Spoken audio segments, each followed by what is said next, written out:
Hi, today we are reviewing the Fellows Laminator.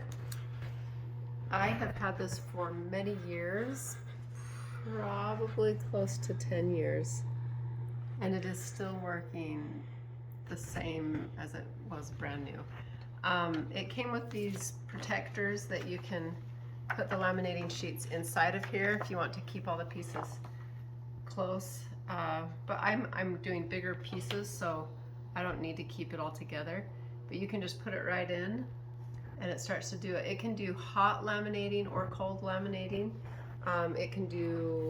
You can select between 3 mil, 5 mil, and 10 mil for the thickness of the sheets. And I use it for all kinds of projects. It's awesome, it's easy to use, and it lasts. It's a good investment. Has it ever broke at all? There have been a few times where I haven't been able to get it to work, and it's just because I hadn't used it in so long that I wasn't turning it on correctly. So basically, you turn it on and you press this button.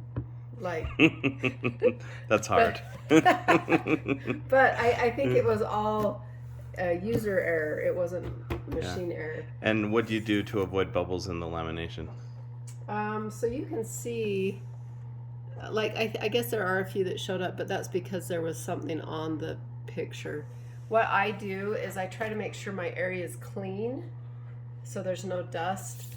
And then these don't have any dust inside of them, right?